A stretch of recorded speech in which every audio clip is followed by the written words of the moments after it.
स्मृतिपुराणानामालयं करुणालयं नमामि भगवत्पादं शङ्करं लोकशङ्करं शङ्करं शङ्कराचार्यं केशवमहादरायणं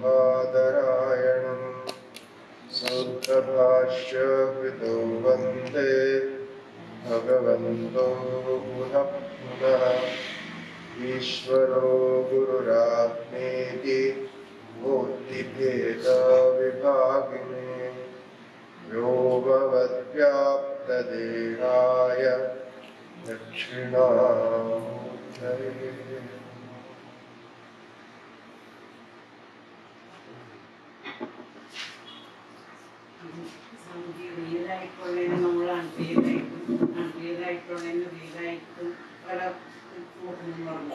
അത് നമ്മൾ ഈ ദേഹോഹം എന്നുള്ള ബുദ്ധിയാണ്, അഹം ദേഹമാണെന്നുള്ള ബുദ്ധിയാണ്. അവയിൽ ഉണ്ടായി നശിക്കുന്ന പ്രപഞ്ചത്തിനെ പറ്റിയാണ്. അത് രണ്ടും ചേർത്താണ് അവർക്ക്. രണ്ടും ചേർത്താണ് എല്ലാത്തിനും. അതായത് ശരീരം സംബന്ധിച്ചും അങ്ങനെയാണ്. ശരീരത്തെ സംബന്ധിക്കുന്നത് പോലെ തന്നെ ബാക്കി വിഷയങ്ങളിലൊക്കെ ബാക്കി വിഷയങ്ങളുടെ ഓരോന്നിന്റെയും യഥാർത്ഥ സ്വരൂപം എന്താണ് എന്ന് അറിയാതെ അതിനെ മറ്റൊന്നായിട്ട് കണ്ട് നാമരൂപങ്ങളിൽ വ്യവഹരിക്കുന്നു എന്നത് വളരെ സാമാന്യമായ ഒരു വ്യവഹാരമാണ്. അപ്പൊ നമ്മള് ഒരു വസ്തുവിനെ കണ്ട് ഇത് പുസ്തകമാണ് എന്ന് പറയുന്നു. ആ പുസ്തകം എന്നത് വാസ്തവത്തിൽ എന്താണ് പുസ്തകം എന്ന് ചോദിച്ചാൽ അതില് പേപ്പറാണുള്ളത്.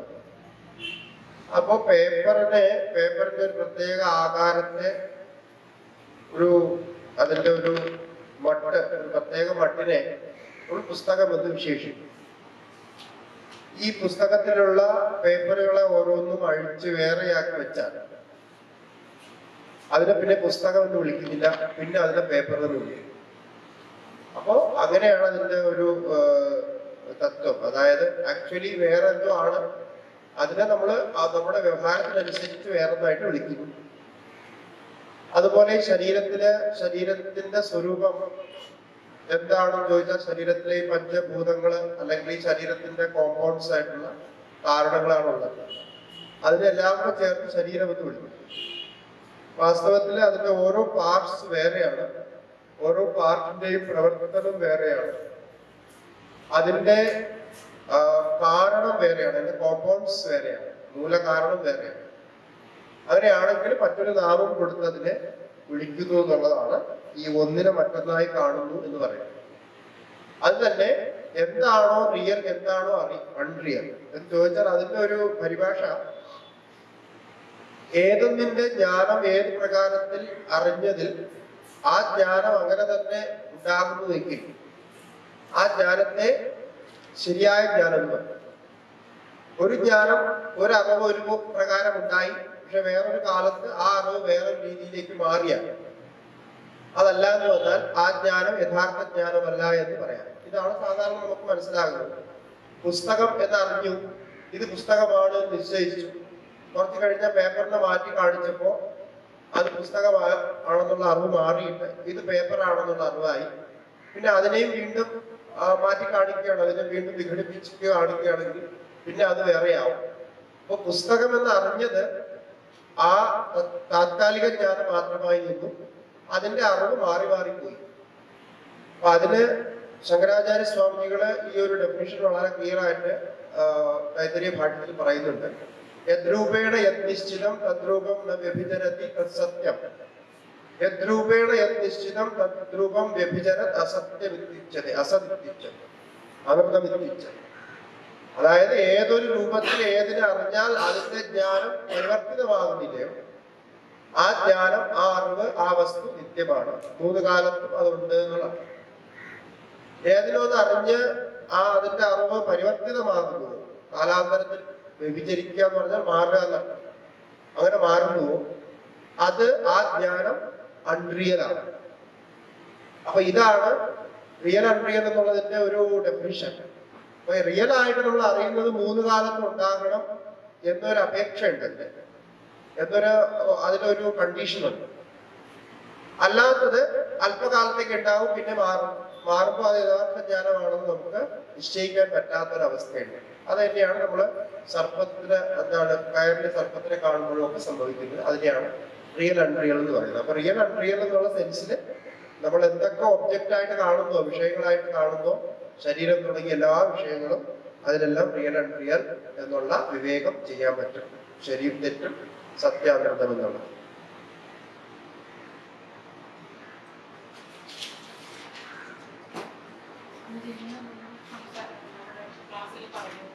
മരണം ഉറക്കം എന്ന് പറയുന്നത് നമുക്ക് ഏറ്റവും സന്തോഷം തരുന്ന, ആനന്ദം തരുന്ന കാര്യമാണ്. അപ്പം ഉറക്കത്തിന്റെ ഒരു എലിവേറ്റഡ് വേർഷനാണ് ശരിക്കും മരണം എന്ന് പറയുന്നത്. നമുക്ക് വിചാരിക്കാം. അപ്പോൾ അങ്ങനെ വരുന്ന സാഹചര്യത്തിൽ നമുക്ക് എന്തെങ്കിലും അപകടങ്ങളോ ഒക്കെ സംബന്ധിച്ച് മരണം പറ്റാതെ രക്ഷപ്പെടുമ്പോൾ നമ്മൾ പറയും നമ്മൾ രക്ഷപ്പെട്ടു എന്ന് പറയും. സത്യത്തിൽ നമ്മൾ ആനന്ദത്തെയാണ് തേടുന്നതെങ്കിൽ ആ മരണത്തിനെ നമ്മൾ അങ്ങനെ കാണുന്നതുണ്ടോ, അങ്ങനെ ദൈവം രക്ഷിച്ചു എന്ന് പറയുമല്ലോ. അപ്പൊ അത് കേവലം ഇവിടെ ജീവിക്കാനുള്ളൊരു ആ ഒരു ആസക്തി കൊണ്ടാണോ നമ്മൾ അങ്ങനെ പറഞ്ഞു പോകുന്നത്? അത് ഇത് ഈ പറഞ്ഞതുപോലെ ഈ വിഷയങ്ങളെ കുറിച്ച് ശരിക്കും നമുക്ക് അറിയില്ല. നമ്മൾ എന്താ വിചാരിച്ചിരിക്കുന്നത് അതാണ് സുഖം എന്ന് പറയുന്നത്. ഒരാള് പശു വളർത്തി ജീവിക്കുന്നു, പശുവിനെ വളർത്തി ജീവിക്കുന്നു, അല്ലെങ്കിൽ കൃഷി ഇറക്കി ജീവിക്കുന്നു. അപ്പോ ഒരു അകാലം വന്ന് അയാളുടെ കൃഷി മുഴുവൻ നഷ്ടപ്പെട്ടു പോയാൽ നമ്മൾ പറയും, ഓ അയാള് നശിച്ചു, അയാളുടെ കുടുംബം നശിച്ചു, അല്ലെങ്കിൽ അയാൾ നശിച്ചു എന്ന് പറയും. അസുഖം വന്ന് പശുക്കളൊക്കെ ചത്തുപോയാൽ പറയും അയാളെല്ലാം പോയി, അയാളെല്ലാം നശിച്ചു. വാസ്തവത്തിൽ അങ്ങനെയല്ല. അപ്പൊ അയാളുടെ ജീവനോപായമായിരുന്ന മുഖ്യമായിട്ടുള്ള ജീവനോപായം ഇല്ലാണ്ടായി. ജോലിയുള്ളവർക്ക് ജോലി ഇല്ലാണ്ടായ നമ്മൾ എല്ലാവരും പറയും എന്റെ ജീവിതം മുഴുവൻ പോയി, ഇനിയിപ്പോ ജോലിയില്ല, എങ്ങനെ ഞാൻ ജീവിക്കും എന്നൊക്കെ പറയാറുണ്ട്. അത് കേവലം ആപേക്ഷികമായിട്ടുള്ള സംഗതിയാണ്. അപ്പൊ അങ്ങനെ എല്ലാം നശിച്ചവരും വീണ്ടും അതിനെ അതിജീവിച്ച് വീണ്ടും അവർ പ്രവർത്തനങ്ങൾ അവരുടെ രീതിയിൽ നടത്തി, ശ്രമങ്ങൾ നടത്തി, പിന്നെയും അതിന് വലിയ സ്ഥിതിയെ പ്രാപിച്ചു എന്നൊക്കെ പറയും. അപ്പൊ ഇവിടെ മരിച്ചു എന്ന് പറയുമ്പോൾ നേരത്തെ നമ്മൾ പറഞ്ഞതുപോലെ മരിക്കുന്നു അല്ലെങ്കിൽ മരിക്കും എന്നൊക്കെ നമ്മൾ വിചാരിച്ചിരിക്കുന്നത് മരണത്തെ അറിഞ്ഞിട്ടാണോ എന്ന് ചോദിച്ചു കഴിഞ്ഞാൽ മരണത്തെ ആരും അറിഞ്ഞില്ല. പിന്നെ മരണത്തെ എങ്ങനെ അറിയാമെന്ന് ചോദിച്ചു കഴിഞ്ഞാൽ എല്ലാവരും ഈ ലോകത്ത് ജീവിക്കുന്നവരെല്ലാവരും മരിക്കുന്നതായിട്ട് കാണുന്നു. എന്താണ് മരിക്കുന്നത് എന്ന് ചോദിച്ചാൽ ശരീരമാണ് മരിക്കുന്നത്. ശരീരം പ്രവർത്തനക്ഷമമല്ലാത്തൊരവസ്ഥയിൽ എത്തുന്നു, പ്രാണൻ സഞ്ചരിക്കുന്നില്ല, പ്രാണന്റെ വിയോഗം വരുന്നു. പ്രാണന്റെ വിയോഗം വരുമ്പോൾ നമ്മൾ അതിന് മരണമെന്ന് പറഞ്ഞു. നമ്മൾ രാവിലെ സംസാരിച്ചതിൽ സ്ഥൂല ശരീരം സൂക്ഷ്മ ശരീരം എന്ന് രണ്ട് പറഞ്ഞിരുന്നു. അതില് സൂക്ഷ്മ ശരീരത്തിന്റെയും സ്ഥൂല ശരീരത്തിന്റെയും യോഗം, അതിന് രണ്ട് യോജിച്ചിരിക്കുന്നതിനെ നമ്മൾ ജീവിതം എന്ന് പറയുന്നു, അല്ലെങ്കിൽ ജന്മം എന്ന് പറയുന്നു. അത് രണ്ടും ഒരു സമയത്ത് ഭിന്നമായി പോകുന്നതിന് മരണമെന്ന് പറയും. വേദാന്തത്തിന്റെ മരണത്തെ കുറിച്ച് ഡെഫിനിഷൻ എന്ന് ചോദിച്ചു കഴിഞ്ഞാൽ നേരത്തെ പറഞ്ഞതുപോലെ അത് ഇല്ലാതാവുന്നൊന്നുമില്ല. സൂക്ഷ്മ ശരീരത്തിന്റെ വിച്ഛേദം, സ്ഥൂല ശരീരവും സൂക്ഷ്മ ശരീരവും വേറെ വേറെയായി. അതായത് ഇപ്പൊ നമ്മള് വളരെ എളുപ്പം പറഞ്ഞു കഴിഞ്ഞാൽ ഈ കറങ്ങിക്കൊണ്ടിരിക്കുന്ന ഫാനിന് കറണ്ട് പോവുക. അപ്പൊ കറണ്ട് പോയി കഴിഞ്ഞാൽ ഫാന് അല്ല, ഫാനിനെ കൊണ്ട് ഉപയോഗം. അപ്പൊ അതുപോലെ ഈ സ്ഥൂല ശരീരത്തിന് സൂക്ഷ്മ ശരീരം പ്രവർത്തിക്കുമ്പോഴാണ് ഈ സ്ഥൂല ശരീരം ജീവിക്കുന്നതായിരിക്കും. എല്ലാം നമുക്ക് ചെയ്യാൻ കഴിയും. അതിന്റെ വിയോഗം വന്നാൽ അത് പോയി. ഇനി അതിനെ ഭയക്കുന്നത് എന്തിനെന്ന് ചോദിച്ചു കഴിഞ്ഞാൽ ഇത് ഭയക്കുന്നതിന് കാരണം അതിന് പ്രത്യേകിച്ചൊന്നും പറയാനില്ല. കാരണം നമുക്ക് ഓരോന്നിനോടുള്ള അറ്റാച്ച്മെന്റ് കൊണ്ട് നമ്മൾ അതിനെല്ലാം ഭയന്നുകൊണ്ടേയിരിക്കും. ശരിക്കും ഭയക്കുന്ന ആളിന് വണ്ടി ഓടിച്ച് പുറത്തു പോകാൻ പറ്റും. കാരണം വണ്ടി ഓടിക്കുമ്പോൾ ആക്സിഡന്റ് ഉണ്ടാവും, ദിവസം എത്രയോ ആക്സിഡന്റ് ഉണ്ടാവുന്ന കഥ വരുന്നു. ഇപ്പൊ ഞാൻ ഓടിച്ചു പോയാൽ എനിക്കും ആക്സിഡന്റ് ഉണ്ടാവും എന്ന് വിചാരിച്ചാൽ ഭയത്തിന് വീട്ടിയിരിക്കും. അങ്ങനെ ഭയം തന്നെ ഒരു രോഗമായി മാറിക്കഴിഞ്ഞാൽ പഠിക്കാൻ പോകാനോ ജോലിക്ക് പോകാനോ പുറത്തേക്ക് പോകാനോ ഒരു ഫംഗ്ഷന് പോകാനോ ഒന്നും പറ്റില്ല.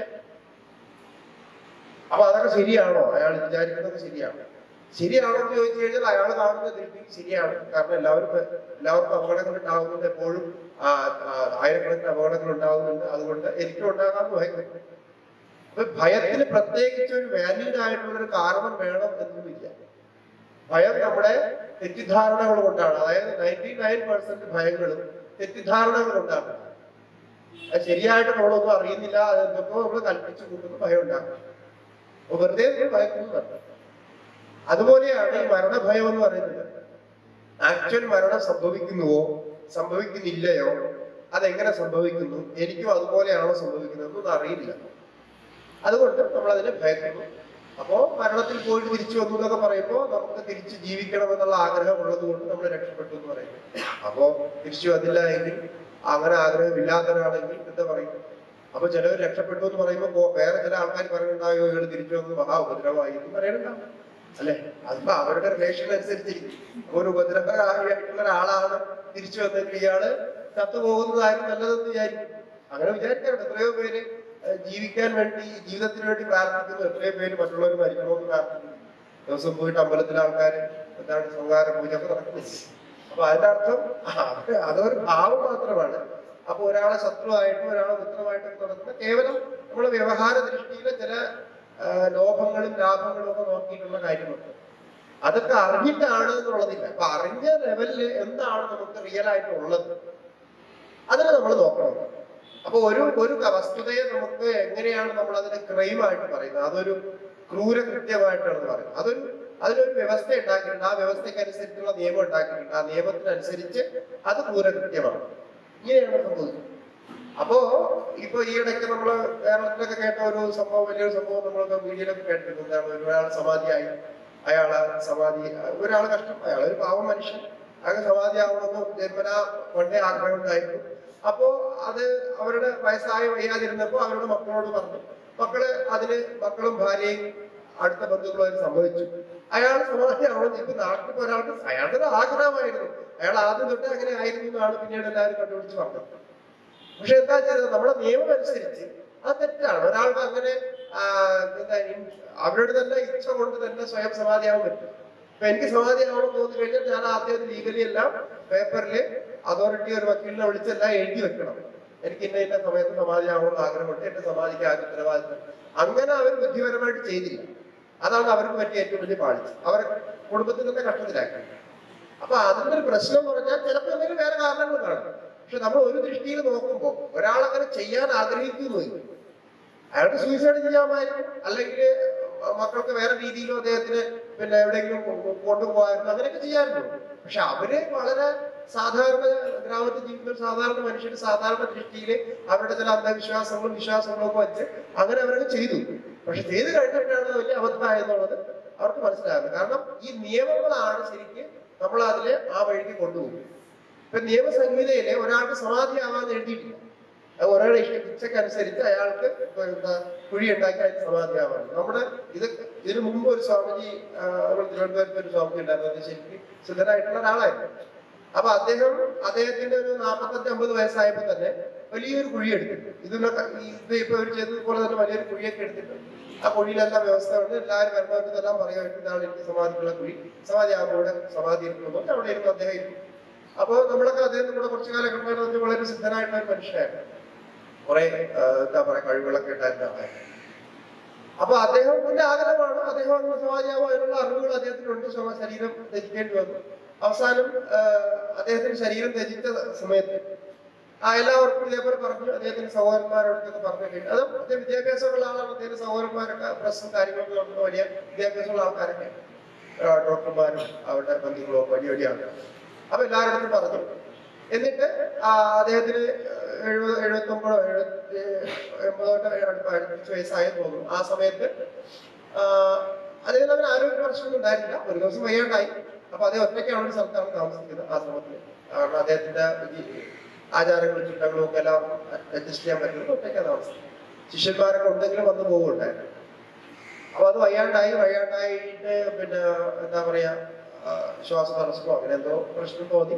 അപ്പൊ അദ്ദേഹത്തിന്റെ അടുത്ത ഏറ്റവും അനുജനായിട്ടുള്ള ഒരാളാണ് അടുത്ത് തന്നെ കടയും പ്രശ്നമൊക്കെ നടത്തുന്നുണ്ട്. അപ്പൊ അദ്ദേഹത്തിന് അറിയിച്ചു. അദ്ദേഹം ഒന്ന് നോക്കിയപ്പോ ഇദ്ദേഹം സീരിയസ് ആയിട്ട് കിടക്കുകയാണ്, ശ്വാസം മുട്ടിയാണ്. അപ്പൊ ഇതിനിടയ്ക്ക് ഇദ്ദേഹം ആരോടൊക്കെ മെസ്സേജ് പറഞ്ഞു എങ്ങനെ അറിയിച്ചു, അതാ ഫോൺ ചെയ്തു തോന്നുന്നു. എന്നിട്ട് ഇദ്ദേഹത്തിനെ കൂട്ടിക്കൊണ്ടുപോയി അവിടെ ഹോസ്പിറ്റലിൽ അഡ്മിറ്റ് ആക്കി, ഹാർട്ട് ICUവിൽ അഡ്മിറ്റ് ആക്കി. ICUവിൽ കൊണ്ടുപോയി ഇദ്ദേഹം നേരത്തെ ഇതൊക്കെ പറഞ്ഞിട്ടുണ്ടായിരുന്നു, എന്തെങ്കിലും അങ്ങനെ വന്നാൽ ICUവിൽ ഒന്നും കൊണ്ടുപോകരുത്, എനിക്കതൊന്നും ആവശ്യമില്ല. കാരണം ഇപ്പൊ ആർക്ക് വേണ്ടിയിട്ട് ജീവിക്കണം, അങ്ങനെയൊക്കെ. അത് കാരണം നമുക്ക് ആദ്യമേ അറിയാവുന്നു. അദ്ദേഹങ്ങൾക്ക് പലവട്ടം എഴുതി പലർക്കും കൊടുത്തിട്ടുള്ളതാണ്. പക്ഷെ അവരെ സ്വാഭാവികമായിട്ട് കൊണ്ടുപോകണം. അതിന് കാരണം എന്താണ്? ഇനി അവര് വന്ന് കണ്ട് ഇങ്ങനെ അയാളെ മരിക്കാൻ വിട്ടാൽ ഇതിനി നാട്ടുകാരെങ്കിലും അറിഞ്ഞാൽ ഈ പറയുന്ന സൗരന്മാരൊക്കെ അകത്ത് പോകും. കാരണം അയാളെ മരിക്കാൻ കിട്ടും, അയാളെ കുറ്റമായിട്ട് കൊന്നു എന്നൊക്കെ പറഞ്ഞിട്ട് കഥയുണ്ടാക്കും. അങ്ങനെയാണ് നമ്മുടെ നിയമം. അപ്പൊ സ്വാഭാവികമായിട്ടും അവര് വിവശനാണ്, അവർക്കത് ചെയ്തേ പറ്റുള്ളൂ, അതിനൊരു റെക്കോർഡ് ഉണ്ടാക്കും. അപ്പൊ അത് ഇവര് പഴയ ഇദ്ദേഹത്തിന് ഇവരെയൊക്കെ ആശുപത്രിയിൽ കൊണ്ടുപോയി എല്ലാവരും അറിയിച്ചു. നാട്ടുകാരും വീട്ടുകാരും എന്താ പറയുക എല്ലാവരും വന്നു. അവിടെ കൊണ്ടുപോയി അദ്ദേഹത്തിന് ഐസിയിൽ കിടന്നു. അപ്പൊ നമുക്ക് അദ്ദേഹത്തിന്റെ ആജീവനുണ്ടായിരുന്ന ആഗ്രഹത്തിനെതിരാണ്. അപ്പൊ ഇതൊരു ക്രൂരതയാണ്. അപ്പൊ ക്രൂരത നമ്മൾ കാണുമ്പോൾ നിയമപ്രകാരം മാത്രമാണ്. ഒരാളുടെ സെൻസ് അവരുടെ വികാരമായിട്ടുള്ള ക്രൂരതയാണ്, അതിനെതിരാണ് പ്രവർത്തിക്കുന്നത്. അപ്പൊ അത് പ്രവർത്തിച്ചേ മതിയാവും മറ്റുള്ളവർക്ക്. കാരണം അല്ലെങ്കിൽ അവർക്കത് തൊന്തരവാകും, അവർക്ക് പിന്നെ പോലീസ് കേസാവും, പ്രശ്നങ്ങളാവും. അവിടെ ഏതെങ്കിലും നാട്ടുകാർ ഏതെങ്കിലും ഒരു മീഡിയക്കാരൻ പറഞ്ഞാൽ മതിയല്ലോ ഇയാള് പിന്നെ അവിടെ വയ്യാണ്ടായിട്ട് കിടന്നിട്ട് ചികിത്സിച്ചില്ലാന്ന് പറഞ്ഞു കഴിഞ്ഞാൽ അതിന് ഈ സ്വത്തൊക്കെ ഇവരുടെ പേരിലാണ് എഴുതി വെച്ചിരിക്കുന്നത്. കുറെ ഏക്കർ സ്ഥലവും തെങ്ങും തോട്ടമൊക്കെ ഉണ്ട്. അപ്പൊ ആ സ്വത്തുകൾ കൈക്കലാക്കാൻ വേണ്ടി ഇവർ ചെയ്തു ആരോപിക്കും. ഇങ്ങനെയൊക്കെയുള്ള എന്തുകൊണ്ട് സംഭവിക്കും. അപ്പൊ അതുകൊണ്ട് അവർ സ്വാഭാവികമായ രീതിയിൽ അവർ ബുദ്ധിയുള്ളവരായതുകൊണ്ട് ഇതേപോലെ ഈ ഇവിടെ നടന്ന കഥ പോലെയല്ല, അവർക്ക് അറിവുണ്ടായിരുന്നു, അവർ പഠിച്ചവരായിരുന്നു. അവർ വിചാരിച്ചു ഇത് ലീഗലി നമ്മൾ നോക്കിയില്ലെങ്കിൽ പ്രശ്നമാവുന്നു. അയാളെ പൊക്കിയെടുത്ത് ഐസിൽ കൊണ്ടുപോയി. അദ്ദേഹം ജീവിതത്തിലെ മുഴുവൻ മെഡിസിനും എല്ലാത്തിനും എതിര് പറഞ്ഞുകൊണ്ടിരുന്ന ആളാണ്. അത് അങ്ങനെ പാടില്ല എന്ന് പറഞ്ഞ ആളാണ്. അതില്ലാതെ തന്നെ ആജീവനം ജീവിക്കുകയും ചെയ്തു, ഒക്കെ ചെയ്ത ആളാണ്. പക്ഷെ രക്ഷയില്ല. ആ സ്ഥലം കൊണ്ടുപോയിട്ട് എന്താ ചെയ്തത്? അദ്ദേഹം അവിടെ പോയി അബോധാവസ്ഥയിലായിരിക്കണം കൊണ്ടുപോയ സമയത്ത്. രാത്രി ആയപ്പോൾ അദ്ദേഹം ബോധം വന്നു അദ്ദേഹം നോക്കിയപ്പോൾ ഐസിയിലാണ്. അദ്ദേഹം ചെയ്തു, അവിടെ അടുത്ത നേഴ്സ് ഉണ്ടായിരുന്നോ ഇല്ലെന്നോ അവര് ഉറക്കത്തിലായിരുന്നു എന്നൊന്നും അറിയില്ല. ഏതായാലും ഇദ്ദേഹം ഇതെല്ലാം വലിച്ചു കളഞ്ഞിട്ട് അത് ന്യൂസിലൊക്കെ വന്നാണ്, വെബ്സൈറ്റിലെല്ലാം ന്യൂസിലൊക്കെ വന്നാണ് ഈ ന്യൂസ്. എന്നിട്ട് അദ്ദേഹം അവിടെ പത്മാസനായിട്ട് ഇരുന്ന് മെഡിറ്റേറ്റ് ചെയ്തു. ശരീരം ഐസിയിലാകും. അങ്ങനെ സംഭവം ആദ്യമായിട്ടുണ്ടാവും. അപ്പൊ ഇവര് കണ്ടുപിടിച്ചു. പിന്നെ ഇതായി റിപ്പോർട്ടായി, ഇതൊക്കെ ആയി ഇങ്ങനെ ആയി. അപ്പൊ ആ സമയത്ത് ഒരു 10 വർഷം, ഒരു 10-12 വർഷം മുമ്പ് നടന്ന സംഭവം. അപ്പൊ ഇത് എന്ന് പറഞ്ഞ ഓരോരുത്തരുടെ സങ്കല്പമാണ്. ഇപ്പൊ ഈ സമാധി എന്താണെന്ന് നമ്മുടെ നിയമത്തിൽ അറിയില്ല, ഇത് എങ്ങനെയാ സംഭവിക്കുന്നതെന്ന് അറിയില്ല, അതിനെ എങ്ങനെയാണ് പിന്നെ മെയിൻറ്റെയിൻ ചെയ്യണമെന്ന് അറിയില്ല. ഈ മനുഷ്യർക്ക് പറ്റിയ അവസ്ഥ എന്ന് പറഞ്ഞാൽ അവരിതിനെ അവരുടെ ഒരു ബുദ്ധിപരമായ രീതിയിൽ നീക്കിയില്ല. പിന്നെ അതിനെ പൊളിച്ചു, പിന്നെ കൊണ്ടുപോയി പാസ്പോർട്ടം ചെയ്തു, എല്ലാം അവസാനം കിട്ടിയത് ഒന്നുമില്ല. അത് പക്ഷെ നിയമപരമായിട്ട് അത് ചെയ്തേ പറ്റുള്ളൂ. സർക്കാരിനും പോലീസിനും കംപ്ലൈന്റ് വന്നു കഴിഞ്ഞാൽ അവർക്കത് ചെയ്തേ പറ്റുള്ളൂ. കാരണം മരണമല്ല എന്ന് നിശ്ചയിക്കാനും അതൊക്കെ ചെയ്യണമല്ലോ, അവരെ കൊന്നതല്ല എന്ന് നിശ്ചയിക്കും. അപ്പൊ ഇത് ആണ് ഒരു കൽപ്പന എന്ന് പറയുന്നത്. നമ്മള് ചിലതൊക്കെ ഇങ്ങനെയൊക്കെ ആണെന്ന് നിശ്ചയിച്ചിട്ടുണ്ട്, അതനുസരിച്ച് പ്രവർത്തിക്കുന്നു. അപ്പൊ നിയമം അതനുസരിച്ച് പോകുന്നത് കൊണ്ട് നമുക്ക് അതനുസരിച്ച് പോകണം. അങ്ങനെയുള്ള നിശ്ചയങ്ങൾ മാത്രമാണ്. അപ്പോ ഭയം ശരിക്ക് ഒരു റീസണബിൾ ആയിട്ടുള്ള ഭയം എന്ന് പറയുന്നത് ശരിക്കും നമുക്ക് ഇപ്പൊ നമ്മുടെ കാലിലും കയ്യിലൊക്കെ എന്തെങ്കിലും വേദന വരുന്നു. അപ്പൊ വേദന ഉണ്ടാവുമ്പോൾ മുള്ളു കാണുമ്പോൾ മുള്ളിൽ നമുക്കൊരു ഭയം. കാരണം എന്താണ്? മുള്ളു തൊട്ടാൽ നമുക്ക് വേദന ഉണ്ടാകും. അപ്പൊ ഇതാണ് ഒരു റീസണബിൾ ഭയം എന്ന് പറയുന്നത്. എന്നാൽ അങ്ങനെ ഉണ്ടാകും, ഒരു മുറിവുണ്ടായ വേദന ഉണ്ടാവും, അങ്ങനെയൊക്കെയുള്ള വേദനകൾ ഉണ്ടാകും. പക്ഷെ അല്ലാത്ത ഈ മരണഭയം എന്നൊക്കെയുള്ള ഭയങ്ങളുണ്ട്. ഇത് റീസണബിൾ ഭയമല്ല. റീസണബിൾ ഇൻ ദ സെൻസ് ഞാൻ അത് ലിറ്ററലിയാണ് ഉദ്ദേശിക്കുന്നത്. അതൊരു കാര്യകാരണങ്ങൾ കൊണ്ട് നമുക്ക് നിരൂപിച്ച് സ്ഥാപിക്കാൻ പറ്റുന്ന ഭയമാണ്. മരണത്തിൽ ദുഃഖം അനുഭവിക്കുന്നു എന്ന് ആരും അറിയില്ല. കാരണം മരണ സമയത്ത് ആരും ഒന്നും അറിയുന്നില്ല എന്നുള്ളതാണ് വാസ്തവം. അപ്പൊ പിന്നെ അത് ഭയക്കേണ്ട കാര്യമില്ല, അറിയാത്ത സ്ഥിതിക്ക് ഭയക്കേണ്ട കാര്യമില്ല. അതുകൊണ്ട് അത് ആ നിലയ്ക്ക് നമ്മൾ മനസ്സിലാക്കുക. അതിന് ആ ഭയത്തിൽ നിന്നുള്ള മുക്തി, അതിനാണ് ഞാൻ രാവിലെ പറഞ്ഞത്. അപ്പൊ അത് നമ്മള് അതിന്റെ യഥാർത്ഥ നമ്മുടെ സ്വരൂപം അറിയുമ്പോൾ, മരിക്കാത്തൊരു സ്വരൂപം ഉണ്ട് എന്ന് അറിയുമ്പോൾ നമുക്ക് ആ സ്വാഭാവികമായിട്ട് മരണം എന്നൊന്നില്ല എന്ന് പറയാൻ പറ്റും. അപ്പൊ അതാണ് ഇവിടെ ആത്മാവിന്റെ സ്വരൂപം കൊണ്ടുണ്ടാകും. എന്നാൽ ഈ ശരീരവും ബാക്കിയൊക്കെ മരിക്കുന്നു, അതെല്ലാം ഇല്ലാണ്ടാകും. അതിനെയൊക്കെ എന്താ പിന്നെ സംസ്കാരമൊക്കെ ചെയ്യുന്നു, അതൊക്കെ ചെയ്യുന്നു, അതൊക്കെ അതിന്റെ ഭാഗമായിട്ട് ചെയ്യുന്നു.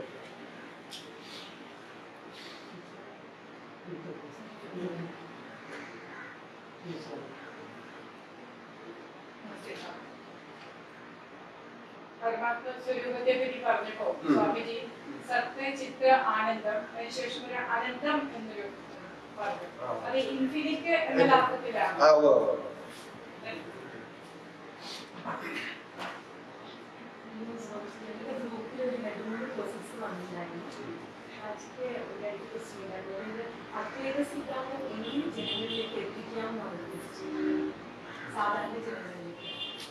എത്തിക്കാം. എങ്ങനെയാ എത്തിക്കാം? ഇപ്പൊ ഇതേപോലെ സത്സംഗങ്ങളിലൂടെ, കമ്മ്യൂണിക്കേഷനിലൂടെ നമുക്ക് എങ്ങനെയൊക്കെ ആൾക്കാരുമായിട്ട് കമ്മ്യൂണിക്കേറ്റ് ചെയ്യാൻ പറ്റും, ചർച്ചകളിലൂടെ എത്തിക്കാം. അത് തന്നെയാണ് ഏതൊരു ജ്ഞാനവും എങ്ങനെയാണ് എത്തിക്കുന്നത്, അങ്ങനെ എത്തിക്കാം. പിന്നെ ഇപ്പൊ മീഡിയയിലൂടെ അഡ്വർടൈസ് ചെയ്യാം, അങ്ങനെ ചെയ്യാൻ പറ്റും. പിന്നെ നിങ്ങൾ വാട്സപ്പ് ഗ്രൂപ്പുകളിലൂടെയൊക്കെ പ്രചരിപ്പിക്കാം, ഇതാണ് അദ്വൈതം വേദാന്തം പഠിക്കണമെന്നൊക്കെ പ്രചരിപ്പിക്കാം. അങ്ങനെ ഓരോ സന്ദർഭം അനുസരിച്ച് അതിന്റെ പ്രചാരം ചെയ്യാം. അതിന് നമുക്ക് നമ്മളെ കൊണ്ടാകുന്ന രീതിയിലുള്ള നമ്മളൊരു അതിലൊരു ഭാഗമായി നമുക്കത് ശരിയാണെന്ന് തോന്നിയാൽ നല്ല കാര്യങ്ങൾ നമ്മൾ പ്രചരിപ്പിക്കാറുണ്ട്. അതുപോലെ പ്രചരിപ്പിക്കാം, നല്ലതാണെന്ന് തോന്നിക്കഴിഞ്ഞാൽ പ്രചരിപ്പിക്കാം. എല്ലാ ദിവസവും നമ്മൾ ഉണർന്നു കഴിയുമ്പോൾ പുതിയൊരു ജന്മം പോലെ ആണെങ്കിലും നമ്മുടെ ഓർമ്മകൾ അതുപോലെ തന്നെ തിരിച്ചു വരുന്നുണ്ട്. എന്തുകൊണ്ടാണ് അത് സംഭവിക്കുന്നത്? അത് നമ്മുടെ കർമ്മമാണ്. അത് എങ്ങനെയാണോ നമ്മൾ തലേദിവസം ചെയ്തു പോയി, നേരത്തെ അതിന്റെ ഇടയ്ക്ക് തന്നെ ഞാനത് പറയണ്ട, അത് ഈശ്വരീയമായിട്ടുള്ള ഒരു വ്യവസ്ഥയാണ്. അല്ലെങ്കിൽ അത് അവ്യവസ്ഥമായി പോകും. എന്നാൽ കഴിഞ്ഞ ദിവസം കിടന്നുറങ്ങിയ ആൾ രാവിലെ എഴുപ്പ് വേറൊരാളായാലുള്ള സ്ഥിതി എന്താണ്? അപ്പൊ അത് അങ്ങനെ ആകാൻ പറ്റില്ല. അപ്പൊ അത് അവ്യവസ്ഥമാകുന്നത് കൊണ്ട് ഇപ്പോ ഒരു ലൈഫ് ടൈമില് ലൈഫ് സ്പാനിൽ എത്ര കർമ്മമുണ്ടോ, എത്ര കർമ്മം അനുഭവിക്കണോ, അത് നിശ്ചിതമാണ്. അത് അനുഭവിക്കുന്നതിന് നമ്മൾ സ്വതന്ത്രരല്ലാന്ന് ഞാൻ അത് സൂചിപ്പിക്കേണ്ട. അതായത് ഈ കർമ്മ വ്യവസ്ഥ ഉണ്ടാക്കിയിരിക്കുന്നത് ഈശ്വരീയമാണ്. അത് എല്ലാ മതങ്ങളിലും അങ്ങനെയാണ് പറയുന്നത്. അപ്പൊ പുനർജന്മം പറയുന്ന മതങ്ങളും പുനർജന്മം ഇല്ല എന്ന് പറയുന്ന മതങ്ങളും ഒക്കെ ഈ കർമ്മങ്ങളൊക്കെ നമുക്ക് ഭഗവാൻ തരുന്നതാണ്, അതനുസരിച്ച് നമ്മൾ ചെയ്യുന്നു എന്നൊക്കെ ആണല്ലോ പറയുന്നത്. അപ്പൊ അത് നമുക്ക് വിശ്വസിച്ചേ പറ്റും. അതിന് കാരണം എന്താണ്? ഇതിലെ ഒരു 50% മാത്രമേ നമുക്ക് കൺട്രോൾ ഉള്ളൂ, ബാക്കി നമുക്ക് കൺട്രോൾ ഇല്ല. നമ്മളെല്ലാം പ്ലാൻ ചെയ്താലും ചിലപ്പോൾ അത് വേറെ പോലെ പ്ലാൻ ചെയ്യാതെ ചിലതൊക്കെ പെട്ടെന്ന് നന്നായിട്ട് നടക്കുകയും ചെയ്യും. അപ്പൊ ഇത് എങ്ങനെയാണ് സംഭവിക്കുന്നത് എന്നുള്ളത് നമുക്ക് അറിയാൻ പറ്റാത്തൊരവസ്ഥയാണ്. അതുപോലെ ഉറക്കത്തിലേക്ക് പോകുന്നു, ഉറക്കത്തിലേക്ക് വരുന്നത് നമ്മുടെ മുകളിലല്ല. അതിനർത്ഥം നമുക്ക് ചെയ്യാനുള്ള കർമ്മങ്ങൾ ബാക്കിയുണ്ടെങ്കിൽ ആ കർമ്മങ്ങൾക്കനുസരിച്ച് അയാൾ വീണ്ടും വീണ്ടും ഉണരുകയും പ്രവർത്തിക്കുകയും ചെയ്യും. മരണാസന്നനായി മരിച്ച് എന്താ പറയാ, ശവസംസ്കാരത്തിന് പോയവര് പോലും അവിടെ നിന്ന് കഴിച്ചു വരുന്നുണ്ട്. അങ്ങനെ വരും. ചില സമയത്ത് അത് ആൾക്കാർ മരിച്ചു എന്ന് പറഞ്ഞ് കൊണ്ടുപോയി, പക്ഷേ മരിച്ചിട്ടായിരുന്നു, അദ്ദേഹം ഹാർട്ട് ബീറ്റായിരുന്നു. ഇപ്പൊ ഒരു സംഭവം ഇടയ്ക്ക് നടന്നു ഇവിടെ UP-യിലാണ് അടുത്ത്. ഒരു ആളെ മരിച്ചു എന്ന് പറഞ്ഞിട്ട് മരിച്ചു, എല്ലാവരും വീട്ടുകാരൊക്കെ വന്നു. അയാളെ പിന്നെ ആംബുലൻസിൽ കയറ്റി എന്താണ് ശവസംസ്കാരത്തിന് കൊണ്ടുപോകുന്ന വഴിക്ക് ഈ ആംബുലൻസ് ഒരു റോഡിന്റെ കട്ടറിൽ വീണു. അപ്പൊ കട്ടറിൽ വീണ് പെട്ടെന്ന് ആംബുലൻസ് സാധാരണ സ്പീഡിലാണ് നടന്നത്. അപ്പൊ കട്ടറിൽ വീണ് ആ ഒരു ഷോക്ക് കൊണ്ട് ഇയാള് കഴിച്ചു. അപ്പൊ ഹാർട്ട് ബീറ്റ് സ്റ്റാർട്ട് ചെയ്തു. റിയലി നടന്നില്ല.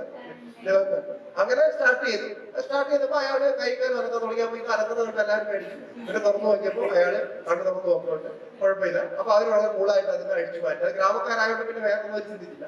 അപ്പൊ അഴിച്ചു മാറ്റി അയാൾ വീണ്ടും ജീവിച്ചു. ഇപ്പോഴും അയാൾ ജീവിക്കും. അപ്പോ അങ്ങനെയൊക്കെ സംഭവിക്കും. അപ്പൊ അതിനെന്താ കാര്യം എന്ന് വെച്ചാൽ അത് നമ്മുടെ കർമ്മം ബാക്കിയുണ്ടായിരുന്നു എന്ന് പറയേണ്ടി വരും. അപ്പൊ അങ്ങനെ പോയിട്ട് തിരിച്ചു വന്നവർ പലരുണ്ട്. പല ആക്സിഡന്റില് ഓർമ്മയില്ലാതെ പോയിട്ട് തിരിച്ചു വന്നവര്. അപ്പൊ ഇതെല്ലാവരെയും തിരിച്ചു കൊണ്ടുവന്ന് ആ കർമ്മത്തിൽ യോജിപ്പിക്കുന്നു. അപ്പൊ ചിലവർക്ക് പിന്നെ ഓർമ്മശക്തിയൊക്കെ കുറയുന്ന ഒരു പ്രശ്നം വരുന്നുണ്ട്.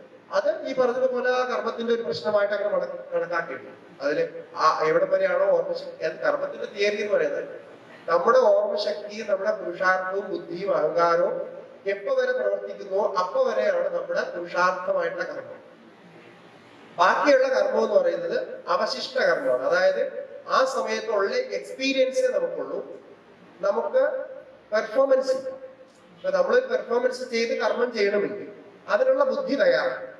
അതുകൊണ്ട് നമ്മുടെ പിന്നെ ശാസ്ത്രം അനുസരിച്ച് 7 വയസ്സ് വരെയുള്ള കുട്ടികളെ, 7 വയസ്സ് വരെ, 6 വയസ്സ് വരെ, 6 വയസ്സ് 7 വയസ്സ് ഈ ബ്രെയിൻ ഡെവലപ്മെന്റ് പൂർണ്ണമാകുന്നവരെ 6 വയസ്സ് 7 വയസ്സ് എന്നാണ് പറയുന്നത്. അതുവരെയുള്ള കുട്ടികൾ ചെയ്യുന്ന കർമ്മങ്ങളെ പുണ്യപാപങ്ങളിൽ പെടുത്തുന്നില്ല. എന്നുവെച്ചാൽ ആ കർമ്മങ്ങള് അവരുടെ പുണ്യപാപങ്ങൾ അല്ല. കാരണം എന്താണ്?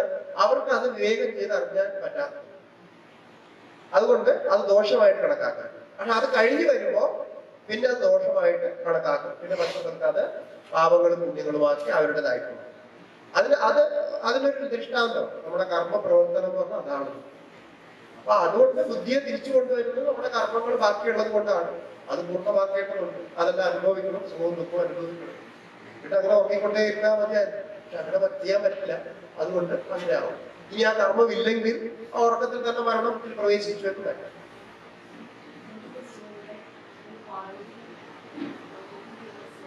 വേദാന്തം എന്നാൽ എന്താണ് എന്ന് എങ്ങനെ ലളിതമായി പറഞ്ഞു കൊടുക്കാം ഒരാൾ ചോദിക്കുകയാണെങ്കിൽ സിമ്പിളായിട്ട് എങ്ങനെ പറഞ്ഞു? അതാണ് ഇപ്പൊ നമ്മളിന്ന് രാവിലെ സംസാരിക്കുന്നത്.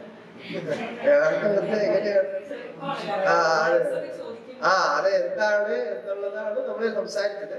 വേദാന്തം എന്ന് പറഞ്ഞാൽ എന്താ പറയാ, അതിന്റെ ഒരു സാരമായ ഒറ്റ വാക്കിൽ പറയുകയാണെങ്കിൽ എല്ലാം ഒന്നാണ്, എല്ലാം ഒരേ കാരണത്തിൽ നിന്നുണ്ടായതാണ്, എല്ലാം ഒരേ കാരണത്തിലാണ് നിലകൊള്ളുന്നത്, എല്ലാം ഒരേ കാരണത്തിലാണ് ലയിക്കുന്നത്.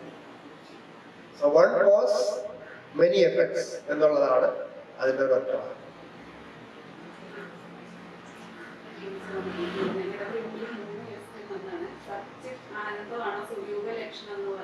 അതെ, എല്ലാവർക്കും ഒരുപോലെ ആണെങ്കിൽ എല്ലാ ജീവിതകാലങ്ങളിലും ആത്മാവ് ഒരുപോലെ കുടികൊള്ളുന്നത് കൊണ്ടാണോ ഡീപ് സ്ലീപ്പ് ഒരേപോലെ അനുഭവപ്പെടുന്നത്? അതുകൊണ്ടാണ് സുഖം തന്നിൽ നിന്ന് തന്നെ കിട്ടുന്നു. നിർവചനം ഇല്ലാത്ത സുഖമാണ് ആനന്ദമെങ്കിൽ ആ സുഖം എപ്പോഴും മനുഷ്യന് ലഭിക്കാത്തത് എന്തുകൊണ്ടാണ്? അത് വിഷയങ്ങളിൽ നമ്മുടെ മനസ്സ് വ്യാപൃതമായിരിക്കും. എപ്പോഴൊക്കെ വിഷയങ്ങളിൽ നിന്ന് മനസ്സ് വിമുഖമാകുമോ, അതായത് ബഹിർ മനസ്സിന്റെ പ്രവർത്തനം നിലയ്ക്കുമോ, അപ്പോഴൊക്കെ നമുക്ക് സ്വരൂപാനന്ദം ഉണ്ടാകും. അത് ഉറക്കത്തിലുണ്ടാകും, പിന്നെ സമാധിയിലുണ്ടാകും, പിന്നെ എപ്പോഴൊക്കെ നമുക്ക് മനസ്സ് ഏകാഗ്രമായി ശാന്തമായിരിക്കും അപ്പോഴൊക്കെ ഉണ്ടാവാൻ സാധിക്കും. അപ്പോ ബാഹ്യ വിഷയങ്ങളിൽ പ്രവർത്തിക്കുമ്പോൾ അത് ഇന്ന് പുറത്തേക്കാണ് അതിന്റെ പ്രവർത്തനം. അതുകൊണ്ട് അറിയാം.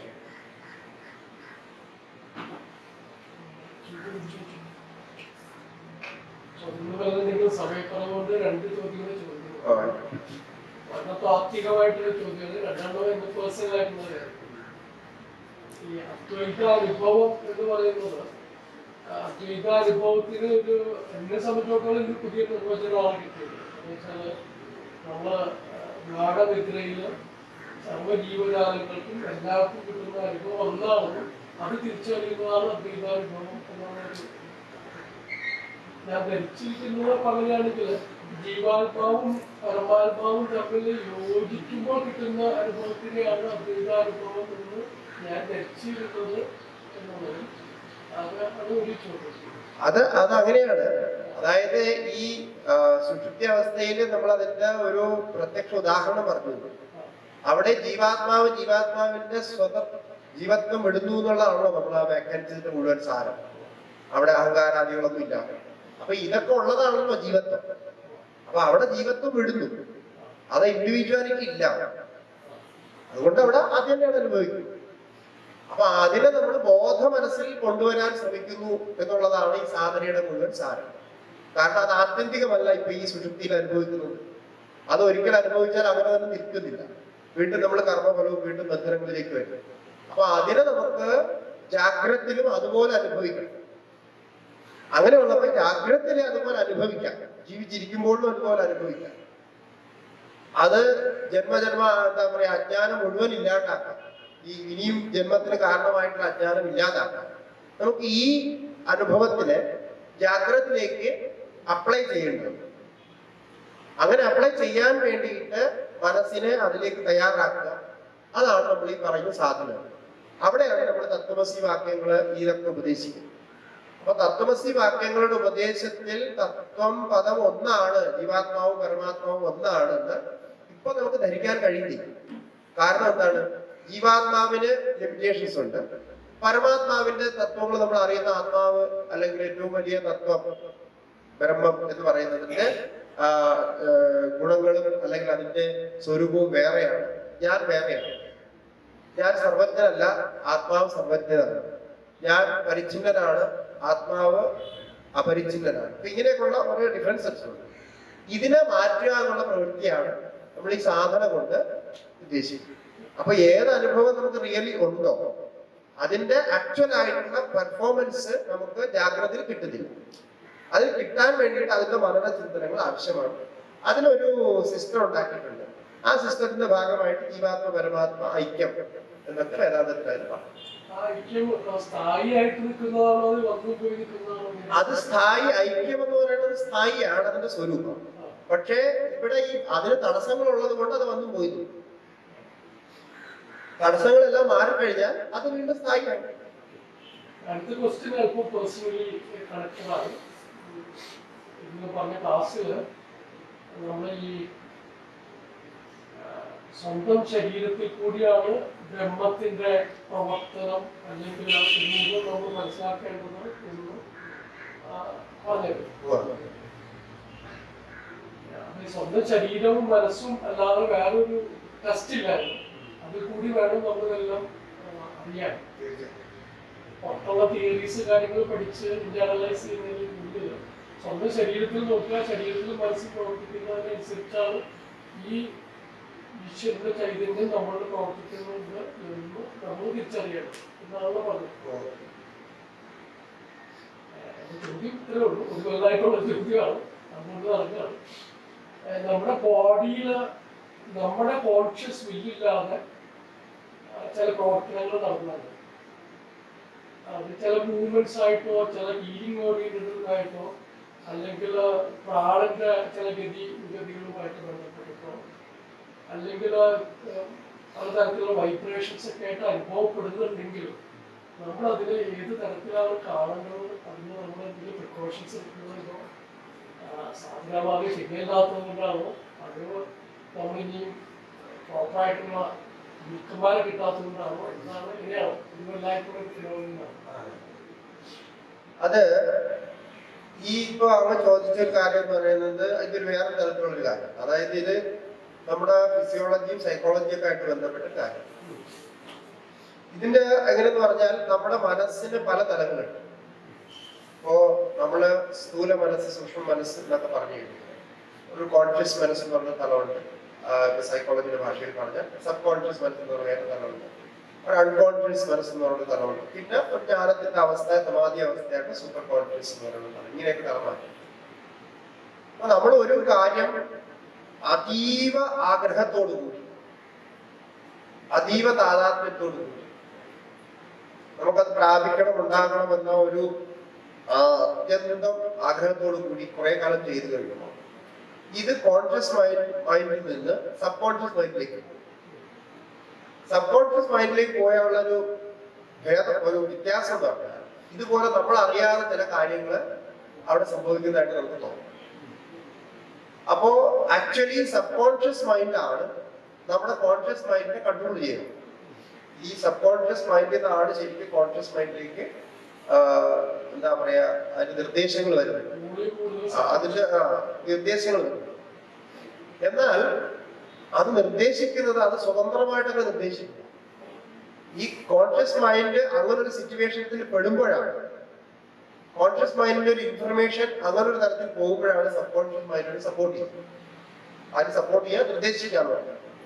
സബ് കോൺഷ്യസ് മൈൻഡ് എപ്പോഴും സത്യമാണ് എന്ന് വെച്ച് കഴിഞ്ഞാൽ സബ് കോൺഷ്യസ് മൈൻഡിന് കൺഫ്യൂഷൻ ഉണ്ടാവില്ല, അതിന് എന്താ പറയാ തെറ്റുകൾ ഉണ്ടാവില്ല, അതെപ്പോഴും റൈറ്റ് ആണ്, കറക്റ്റ് ആണ്.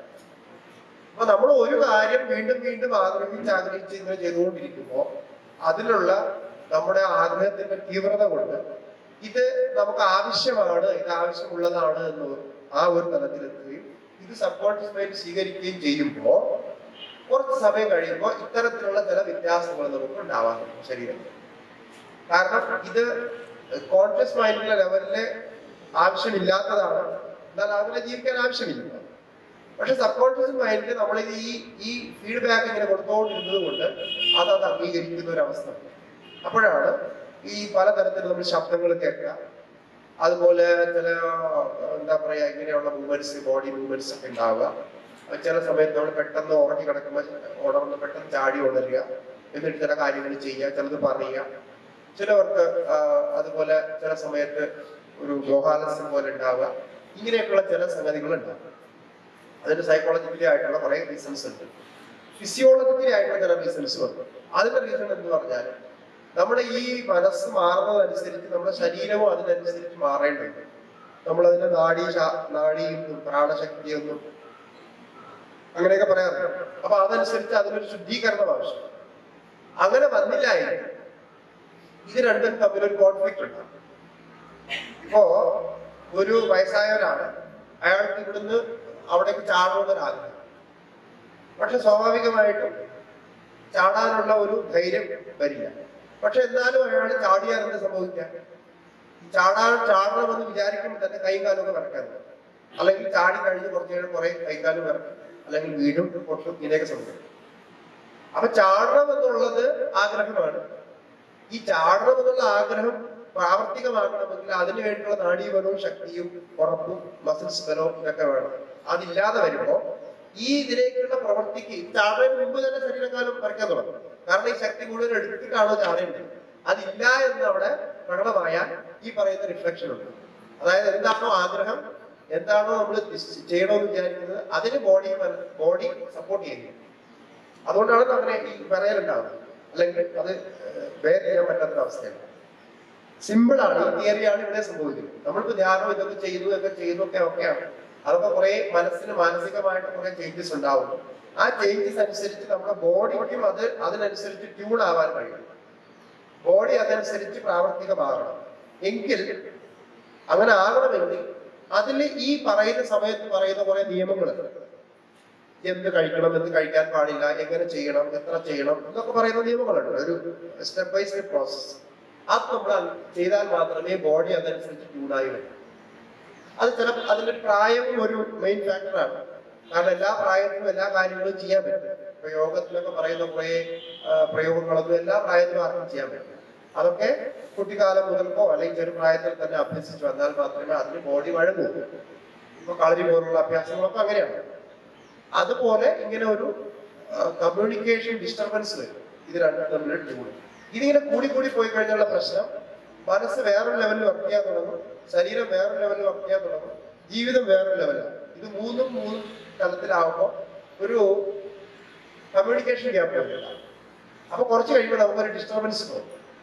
ഇതെന്തോ പ്രശ്നമുണ്ട്, ഞാൻ വിചാരിക്കുന്ന പോലെ തന്നെ നടക്കുന്നത്. പിന്നെ ആൾക്കാർക്കും അത് തോന്നാൻ തുടങ്ങും, ഇയാളെന്തോ ഡിസ്റ്റർബൻസിലാണെന്ന്. അല്ലെ, ഒരു വാചാകർമ്മണ ഒരു ട്യൂണിങ് ഇല്ലാത്തൊരവസ്ഥ. അപ്പൊ ഇതൊക്കെ ഈ സാധനകൾ നമ്മൾ അനുഷ്ഠിക്കുമ്പോൾ അതിൻ്റെതായിട്ടുള്ള ഉപചാരങ്ങൾ കൂടെ ചെയ്യാതെ വരുമ്പോൾ വരുന്ന ടെക്നിക്കൽ പ്രോബ്ലംസ്. അതുകൊണ്ടാണ് ഒരു ഗുരുവിന്റെ നിർദ്ദേശം ഓരോ കാര്യത്തിലും ഈ സാധനാപരമായ കാര്യത്തിൽ വേണമെന്ന് പറയുന്നത്. ഇതൊരിക്കലും നമുക്ക് തീരുമാനിക്കാൻ പറ്റും. ഒരു അയാൾ ഡോക്ടറാണ്, മെഡിസിൻ എല്ലാവരും ചികിത്സിക്കുന്ന ആളാണ്. പക്ഷെ അയാൾക്ക് സ്വയം ഒരു അസുഖം വന്നാൽ അയാൾ എന്താ ചെയ്യുക? വേറെ ഡോക്ടറെ അയാൾ തന്നെ സ്വയം ചികിത്സിച്ചാൽ മതി. പക്ഷെ അങ്ങനെ സ്വയം ചികിത്സിക്കില്ല. അതിന് കാരണം എന്താണ്? അയാളുടെ മനസ്സ് ഡിസ്റ്റർബ് ആയിരിക്കുന്ന സമയത്ത് അയാൾക്ക് തീരുമാനിക്കാൻ പറ്റും. രോഗിക്ക് തന്നെ രോഗത്തിന്റെ നിദാനം ചെയ്യാൻ പറ്റും. അപ്പൊ അത് വേറൊരാൾ ഡോക്ടറെ കണ്ടു തന്നെ തീരുമാനിക്കുന്നതാണ് അതിന്റെ ഉചിതമായ വഴി. അപ്പൊ അത് ആരോഗ്യ വഴി. അതുപോലെ നമുക്ക് ഇത്തരം കാര്യങ്ങൾ, ചില കാര്യങ്ങൾ നമുക്ക് തന്നെ തീരുമാനിച്ച് പ്രവർത്തിക്കാൻ പറ്റാത്തതുകൊണ്ട് ഒരു ഗുരു തീർച്ചയായിട്ടും വേണം. അത് പ്രത്യേകിച്ച് ഈ സൂക്ഷ്മ കാര്യങ്ങളിൽ നമ്മള് സ്വന്തം ഡിസിഷൻ എടുക്കുകയും നമ്മളുടെ തന്നെ ഇന്നത്തെ ഇപ്പൊ മീഡിയ ഒക്കെ അനുസരിച്ച് ഒരുപാട് ഇൻഫർമേഷൻസ് അവൈലബിൾ ആണ്. അതൊക്കെ വെച്ച് ആൾക്കാർ ഓരോ പ്രയോഗങ്ങൾ ചെയ്യും. എന്നിട്ട് പല അബദ്ധങ്ങൾ സംഭവിക്കും. ഈ പറയുന്ന കുറെ ബേസിക് ആയിട്ടുള്ള നിയമങ്ങൾ പരിപാലനങ്ങൾ ഇല്ലാതെ വരുന്ന പ്രശ്നങ്ങൾ സാധിക്കും. നമ്മള് തിരയണം. അത് നമ്മളെ എന്താണോ വിഷയം, ആ വിഷയത്തെ അറിയുന്നവരെ നമ്മൾ തിരയണം. അതിന് തിരയാനുള്ള സിൻസിയറിറ്റി ഫിസിയോളജിക്കലായിട്ടും സൈക്കോളജിക്കലായിട്ടുള്ള റീസൺസ് അല്ലാതെ ഫോഴ്സ് ആയിട്ട് അതിന്റെ സ്പിരിച്വൽ ഈ ഫിനോമിനൽ സ്പിരിച്വൽ റൂട്ടൊന്നും ഇല്ല. സ്പിരിച്വൽ ആയിട്ട്, അതായത് സ്പിരിച്വൽ എന്ന് പറയുന്നത് നമ്മളിപ്പോ ഈ ആത്മാവിന്റെ സ്വരൂപം പറഞ്ഞാൽ ആത്മാവ് ഒന്നും തന്നെ ചെയ്യുന്നില്ല. ആത്മാവ് ആരെ ഇളക്കുന്നില്ല, ആത്മാവ് ഇല്ലാണ്ടാക്കുന്നില്ല. ഇപ്പൊ അങ്ങനെയാണോ നമ്മൾ രാവിലെ സംസാരിച്ചത്? ആത്മാവിന്റെ സ്വരൂപം എന്ന് പറയുന്നത് സച്ചിദാനന്ദമാണ്. അതിൽ വരുന്ന ഡിഫ്ലക്ഷന്റെ സ്വരൂപങ്ങളാണ് നമ്മൾ ഈ കാണുന്ന വേരിയേഷൻസ്. അപ്പൊ സ്വപ്നത്തിന്റെ കാര്യം നമ്മൾ പറഞ്ഞു, സ്വപ്നത്തിന് വേരിയേഷൻസ് ഉണ്ടാവും. അതുപോലെ ഓരോന്നിനും വേരിയേഷൻസ് ഉണ്ടാവും. ആത്മാവിന് ഡയറക്റ്റ് വേരിയേഷൻസ് ഇല്ല. ഈ നമ്മൾ സ്പിരിറ്റ് എന്ന് ഇംഗ്ലീഷിൽ ഉപയോഗിക്കുന്ന വാക്ക് നമ്മുടെ ആത്മാവല്ല. നമ്മളിപ്പോ സ്പിരിറ്റ്, സ്പിരിച്വാലിറ്റി, സ്പിരിച്വൽ എന്നൊക്കെ പറയുന്നില്ല. ഇത് ടോട്ടലി റോങ് ആണ് ഈ വേർഡ് പ്രയോഗം. നമ്മുടെ സനാതന ധർമ്മത്തിൽ ഉപയോഗിക്കുന്ന ഉപനിഷത്ത് വേദ്യനായിട്ടുള്ള ആത്മാവിന്റെ പേരിൽ ഇത് സ്പിരിച്വലി അല്ല. സ്പിരിറ്റ് എന്ന് പറഞ്ഞു കഴിഞ്ഞാൽ there is an activity എന്നുള്ളതാണ്. അതിന്റെ ഒരു പ്രവർത്തനമുണ്ട്. നമ്മുടെ സ്പിരിറ്റ് എന്ന് പറയാൻ പറ്റുന്നത് സൂക്ഷ്മ ശരീരം. നമ്മുടെ ഉള്ളിലൊരു സ്പിരിറ്റ് ഉണ്ട്. എന്താണ് അത്? നമ്മുടെ സൂക്ഷ്മ ശരീരം. അങ്ങനെയാണെന്ന് നമുക്ക് അതിന് പറയാം. പക്ഷെ ഇംഗ്ലീഷില് അങ്ങനെ ഒരു കൺസെപ്റ്റ് ഇല്ലാത്തത് കൊണ്ട് ഈ സ്പിരിറ്റിന് അപ്പുറത്തുള്ള ഒരു ആത്മാവിനെ കുറിച്ച് അവർക്ക് അറിയില്ല. അതിന് നമുക്ക് പറയാൻ പറ്റുന്നത്, ഇന്നത്തെ ഭാഷ ഉപയോഗിച്ച് പറയാൻ പറ്റുന്നത് കോൺഷ്യസ്നെസ് ആണ്. വാസ്തവത്തിൽ കോൺഷ്യസ്നെസ് എന്നുള്ള വാക്കും അക്യുറേറ്റ് വേർഡ് അല്ല. അത് നമുക്ക് വേറെ വേർഡ് ഇല്ലാത്തതുകൊണ്ട് ഇംഗ്ലീഷിൽ നമ്മൾ അത് ഉപയോഗിച്ചു. സൂക്ഷ്മ ശരീരത്തിനെയാണോ വെസ്റ്റേൺ വേൾഡിൽ സ്പിരിറ്റ് എന്ന് വിളിക്കുന്നത്? കറക്റ്റ്. അല്ലാണ്ട് വേറൊന്നുമില്ല. കാരണം ഈ സൂക്ഷ്മ ശരീരത്തിന്റെ അപ്പുറത്ത് സൂക്ഷ്മ ശരീരത്തിൽ പ്രവർത്തനമുണ്ട്. അതുകൊണ്ട് സ്പിരിറ്റ് വരും, സ്പിരിറ്റ് പോകും, സ്പിരിറ്റ് ഇവിടുന്ന് ശരീരത്തിൽ ചാടി വേറെ അങ്ങോട്ട് പോകും, പിന്നെ തിരിച്ചു വരും, സ്വർഗത്തിൽ പോകും, നരകത്തിൽ പോകും, ഒക്കെ ചെയ്യും. പിന്നെ ശരീരത്തിൽ പ്രവേശിക്കും, അതിന് വേറെ സ്ഥലത്ത് യാത്ര ചെയ്യാം. ഇതെല്ലാം ചെയ്യുന്നത് നമ്മുടെ ഇതിന് സൂക്ഷ്മ ശരീരമാണ്. അതില് ആത്മചൈതന്യവും ഉണ്ട്. ഞാൻ രാവിലെ പറഞ്ഞതുപോലെ കുടത്തിൽ വെച്ചിരിക്കുന്ന വെള്ളത്തിന്റെ ദൃഷ്ടാന്തം പറഞ്ഞു. അതുപോലെ കുടത്തിൽ വെച്ചിരിക്കുന്ന വെള്ളം പോലെയാണ്. അപ്പൊ അത് കുട കൊണ്ട് പോകുമ്പോൾ വെള്ളമൊക്കെ സഞ്ചരിക്കുന്നു പോകും. അപ്പൊ വെള്ളം എവിടെ ഒഴിച്ചാലും അവിടെ അതുപോലെ ഉണ്ടാകുന്നു പോകും. അങ്ങനെയാണ്. അപ്പൊ റിയലി സച്ചിദാനന്ദമായിട്ടുള്ള നമ്മുടെ യഥാർത്ഥ സ്വരൂപമായിട്ടുള്ള ഏതെന്താണ് റിഫ്ലക്ഷൻ വരുന്നത്, അതിന് അവിടെ പ്രവർത്തനമൊന്നുമില്ല. അത് അതിന് ദർശിക്കാൻ പറ്റില്ല, അതിന് അറിയാൻ പറ്റില്ല, അതിന് അനുഭവിക്കാൻ മാത്രമേ പറ്റൂ. ആ അനുഭവമാണ് നമ്മൾ ഇന്ന് രാവിലെ സൃഷ്ടി അവസ്ഥയിലേക്ക് സംസാരിക്കാൻ ശ്രമിച്ചത്. അതുകൊണ്ട് ഇതെപ്പോഴും വ്യക്തമായിട്ട് നമ്മൾ മനസ്സിലാക്കണം. സ്പിരിച്വാലിറ്റി കൺസെപ്റ്റ്, പ്രത്യേകിച്ച് മറ്റ് ധർമ്മങ്ങൾ, മറ്റ് മതങ്ങളിൽ പറയുന്ന സ്പിരിച്വാലിറ്റി, നമ്മുടെ ഇവിടുത്തെ സ്പിരിച്വാലിറ്റി വ്യത്യാസം. ഈ വേർഡിന് ഒരു പ്രശ്നമുണ്ട്. നമ്മുടെ അധ്യാത്മ ശാസ്ത്രം എന്ന് പറയുന്നത് ഇപ്പൊ എല്ലാ സ്ഥലത്തും അധ്യാത്മശാസ്ത്രം സ്പിരിച്വൽ എന്നാണ് ഉപയോഗിക്കുന്നത്. ആക്ച്വലി അധ്യാത്മശാസ്ത്രം സ്പിരിച്വൽ അല്ല. അധ്യാത്മശാസ്ത്രം വെച്ച് ആത്മനീതി, അധ്യാത്മം ആത്മാവിനെ കുറിച്ചാണ്. അപ്പൊ അത് ഈ പ്യുവർ കോൺഷ്യസിനെ കുറിച്ച് സംസാരിക്കുന്നതിനാണ് അധ്യാത്മശാസ്ത്രം. അതിന് വേറെ ഒരു വേർഡ് കിട്ടാത്തതുകൊണ്ട്, അല്ലെങ്കിൽ പണ്ടുള്ള ആൾക്കാർ ഈ സ്പിരിച്വൽ ഉപയോഗിച്ചത് കൊണ്ട് ആ സ്പിരിറ്റിന്റെ കൺസെപ്റ്റ് ഇത് പോകും. കാരണം ഈ ലാംഗ്വേജിന് ഓരോ കൾച്ചർ ഉണ്ട്. ഇപ്പൊ ഇംഗ്ലീഷ് ലാംഗ്വേജിന്റെ കൾച്ചർ, ആ കൾച്ചറിലെ ആൾക്കാരെ എന്തൊക്കെ ഐഡിയ, ആശയങ്ങൾ വിനിമയം ചെയ്യാൻ അത് ഉപയോഗിച്ചിരുന്നു, അതിനനുസരിച്ചിട്ടാണ് അതിന്റെ വേർഡ്സ് ഫോം ചെയ്തത്. അങ്ങനെയാണല്ലോ ലാംഗ്വേജ് ഉണ്ടാകുന്നത്. ഇപ്പൊ ആ ഒരു കൺസെപ്റ്റേ അവിടെ ഇല്ലായിരുന്നു, അതിനൊരു വേർഡ്. ഇപ്പൊ അതിനൊരു ഉദാഹരണം നമ്മളിപ്പോ വേറൊരു ഉദാഹരണം ഞാൻ ഇപ്പോഴും സത്സംഗത്തിലൊക്കെ പറയാനുള്ളതാണ്. ഇപ്പൊ പുണ്യം എന്ന് പറഞ്ഞാൽ നമ്മുടെ കർമ്മത്തിനനുസരിച്ച് ധർമ്മം, പുണ്യം എന്ന് പറയുന്നത് ഒരു ഇംഗ്ലീഷ് വേർഡ്. അതിനവർ ഉപയോഗിക്കുന്ന വേർഡ് എന്ന് പറഞ്ഞാൽ വെർച്യൂ. വെർച്യൂ എന്ന് പറഞ്ഞാൽ ഏതൊരു ശരിയെ വെർച്യൂ എന്ന് പറയാം. ഒരു ഗുഡ് ബിഹേവിയറിന്റെ വെർച്യൂ, ഒരു ഗുണത്തെ വെർച്യൂ. കാരണം എന്താണ്, ഈ പുണ്യം എന്നുള്ള കൺസെപ്റ്റ് അവിടുത്തെ ഈ സോക്കോൾഡ് സ്പിരിച്വാലിറ്റി ഇല്ല. അല്ലെങ്കിൽ നമ്മൾ ഈ പുണ്യം എന്തിനാണ് പുണ്യം എന്ന് പറയുന്നത്. അതുകൊണ്ട് വെർച്യൂ പുണ്യം എന്ന് പറഞ്ഞാൽ തെറ്റാണ്. പാപത്തിലുണ്ട് സിന്നിന്റെ ഓപ്പോസിറ്റ് വേർഡ് എന്താണ്? നോൺ സിൻ എന്ന് പറയേണ്ടത്. അങ്ങനെയല്ല, ശരിക്കും വെർച്യൂവിന്റെ ഓപ്പോസിറ്റ് ആണ് സിന്ന്. നമുക്കിവിടെ രണ്ടും കൗണ്ടർ ഓപ്പോസിറ്റ് ആണ്, പക്ഷെ വെർച്യൂവിന്റെ ഓപ്പോസിറ്റ് ആണ്. അപ്പൊ സിന്നിന് വേർഡ് ഉണ്ട്, കാരണം സിൻ എന്നുള്ള കൺസെപ്റ്റ് ആണ്. അതുപോലെ ഇപ്പൊ സംസ്കൃതത്തിന്റെ ഒരു കൾച്ചർ ഉണ്ട്. അതായത് സംസ്കൃതം എവിടെ ഉണ്ടായി, എങ്ങനെ പ്രവർത്തിച്ചു, ആ ഭാഷ എങ്ങനെ ഉണ്ടായി, അതനുസരിച്ച് സംസ്കൃതത്തിൽ വന്ന ഭാഷകളാണ് ഇന്ത്യയിലുള്ള ഏകദേശം എല്ലാ ഭാഷകളും. ആ ഭാഷകളിലൊക്കെ അതിന്റെ ആ കൾച്ചറിന്റെ റിഫ്ലക്ഷൻ ഉണ്ട്. അപ്പൊ അതിന് ഇതിനൊക്കെ ഉത്തമമായ വേർഡുകളുണ്ട്. കാരണം എന്താണ്, അതിന് ആ കൺസെപ്റ്റ് ഉണ്ട് എന്നുള്ളതുകൊണ്ട്, അത് എപ്പോഴെങ്കിലും ആശയവിനിമയം നടത്തിയിരിക്കും എന്നുള്ളതുകൊണ്ട്. അതുകൊണ്ട് പലപ്പോഴും നമ്മുടെ ഇംഗ്ലീഷ് വാക്കുകൾ ഇത്തരത്തില് ജനറലായിട്ട് ഉപയോഗിക്കുന്ന ഇംഗ്ലീഷ് വാക്കുകളോടും ബന്ധമാണ്. കാരണം അതിന്റെ അടുത്തുപോലെ എത്തുന്നു. ഇപ്പൊ കോൺഷ്യസ്നെസ് എന്ന് പറയുന്ന വാസ്തവത്തിൽ എന്താണ് ഇംഗ്ലീഷിൽ ഉദ്ദേശിക്കുന്നത് വെച്ച് കഴിഞ്ഞാൽ സംതിങ് നോൺ ഉള്ള അർത്ഥത്തിലാണ്. അതായത് നോയിങ്, നമ്മൾ അറിയുന്നു. I M conscious about my actions, I M conscious about my words, I M conscious about this, I M conscious എന്നല്ല പറയാം. ബോധം, നമ്മളത് അറിയുന്നു, അറിയുന്നു. പക്ഷേ ഈ അറിയുന്നു എന്നുള്ളത് നമ്മളെ സംബന്ധിച്ചത് അറിവല്ല. അറിയുന്നു എന്നുള്ളത് ഞാൻ ആക്ഷൻ ആഫ്റ്റർ അറിവ്, അല്ലെങ്കിൽ അറിവിന്റെ റിഫ്ലക്ഷൻ ആണ് ഈ ആക്ഷൻ. അപ്പൊ ഒറിജിനൽ കോൺഷ്യസ്നെസ് നമുക്ക് പറയാൻ വേണ്ടിയിട്ട് നമ്മൾ പ്യുവർ കോൺഷ്യസ്നെസ് എന്ന് പറയും. ഈ പ്യുവർ എന്ന് ചേർത്ത് കഴിഞ്ഞാൽ അത് അൺപ്യുവർ എന്നുള്ള ഒരു ഓപ്പോസിറ്റ് അവിടെ വരും. കാരണം പ്യുവർ എന്ന് നമ്മൾ പറയുമ്പോൾ ശുദ്ധം, അപ്പൊ അശുദ്ധമായ കോൺഷ്യസ്നെസ് ഉണ്ടോ, വീണ്ടും അവിടെ പ്രശ്നമാണ്. അപ്പൊ അതുകൊണ്ട് നമ്മളിപ്പോ വേറൊരു വേർഡ് ഉപയോഗിക്കുന്നത് പൊട്ടൻഷ്യൽ സ്റ്റേറ്റ് ഓഫ് കോൺഷ്യസ്നെസ്. അപ്പൊ അത് കുറച്ചുകൂടി ഡീപ്പാണ്. കാരണം പൊട്ടൻഷ്യൽ സ്റ്റേറ്റ് എന്ന് പറയുമ്പോൾ അവിടെ ഒരു ആക്ഷൻ ഇല്ല. നമ്മൾ പൊട്ടൻഷ്യൽ പിന്നെ എന്താണ് കാനറ്റിക് എനർജി, പൊട്ടൻഷ്യൽ എനർജി ഇതൊക്കെ പറയുമ്പോൾ ഒരു ആക്ഷൻ ഇല്ലാത്ത, ഒരു പ്രവർത്തനവും ഇല്ലാത്ത ഒരു കോൺഷ്യസ്നെസ്. അപ്പൊ ഇങ്ങനെയൊക്കെ പറയേണ്ടി വരുന്നത് അതിന്റെ കറക്റ്റ് ആയിട്ടുള്ള കമ്മ്യൂണിക്കേഷൻ നടക്കാത്തത്. അപ്പൊ ഞാനെപ്പോഴും ഒരു ക്ലാസ്സിൽ, ഇപ്പൊ ഞാൻ ഇംഗ്ലീഷിൽ ക്ലാസ് എടുക്കുകയാണെങ്കിൽ ആദ്യം ഈ പ്രയോഗിക്കുന്ന വേർഡുകളുടെ എക്സാക്ട് പ്രയോഗത്തിന് തിരുത്തിയിട്ടാണ് ഉപയോഗിക്കുക. ഇല്ലെങ്കിൽ നമ്മൾ പറയുന്നത് അവർ വേറെ രീതിയിലായിരിക്കും മനസ്സിലാക്കുക. നമ്മൾ പറയുന്ന ഡെപ്തിലേക്ക് പോകാൻ പറ്റാത്തൊരവസ്ഥ. ഇതൊരു കമ്മ്യൂണിക്കേഷൻ ഗ്യാപ്പാണ്, അത് ടോട്ടൽ ഒരു കമ്മ്യൂണിക്കേഷൻ ഫെയിലിയർ ആണ് നമ്മൾ ഇങ്ങനെയുള്ള ബുക്കുകൾ വായിക്കുന്നത്.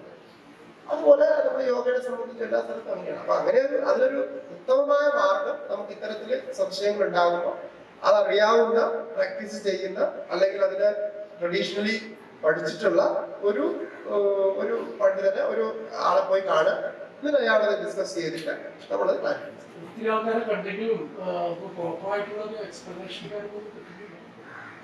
വളരെ ശരിയായിട്ടുള്ള ആളെ കണ്ടെത്തും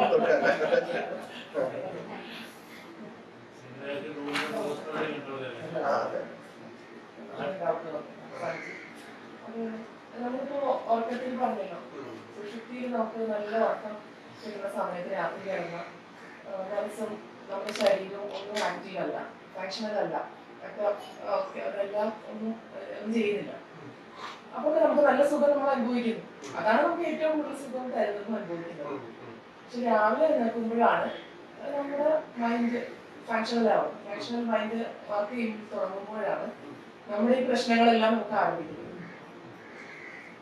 അപ്പൊ ശരിക്കും പറഞ്ഞാൽ രാത്രി ഉറങ്ങുന്ന സമയത്തുള്ള ആ ഒരു അവിടെ ആത്മാവ് മാത്രമേ, ആത്മാവിൽ ഒന്നും വേണ്ടാന്ന് പറഞ്ഞല്ലോ, ഒന്നുമില്ല, ഒന്നും സച്ചിദാനന്ദമാണ്.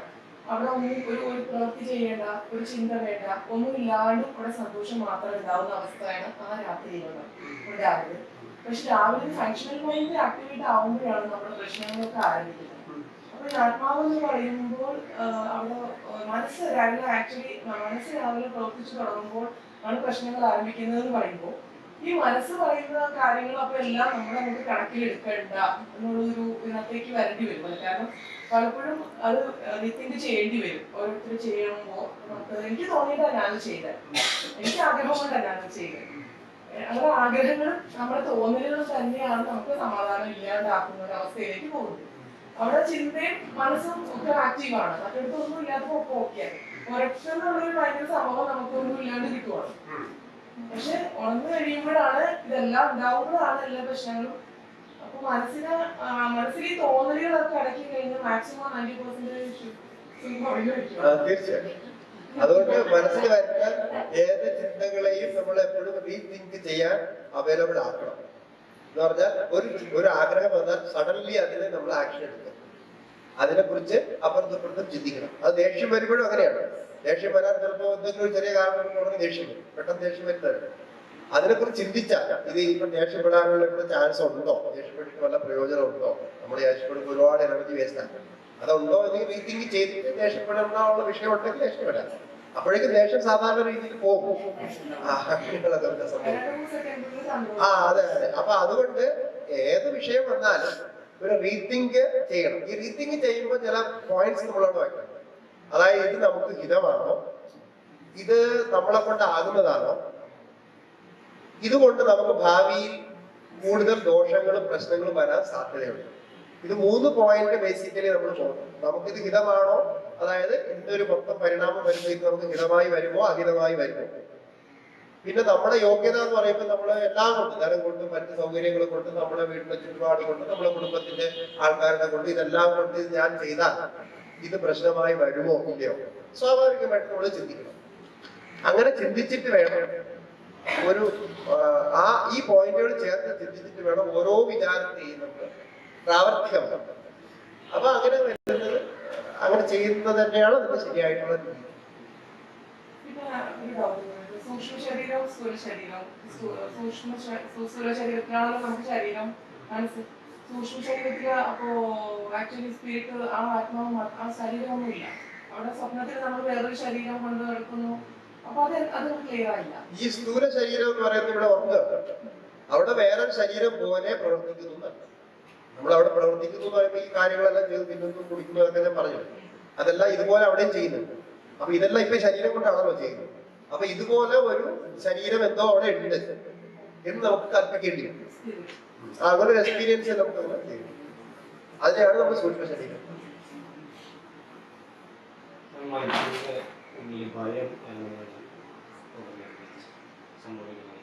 ഭയത്തിന്റെ മൂല കാരണം, എല്ലാ ഭയങ്ങളുടെയും മൂല ഭയം കാരണം എന്ന് പറഞ്ഞാൽ മരണഭയം. അതായത് നമ്മൾ ഇല്ലാണ്ടായി പോകും എന്ന ഭയത്തിന്റെ ബേസിലാണ് മറ്റെല്ലാ ഭയങ്ങളും ഉണ്ടാവുന്നത്.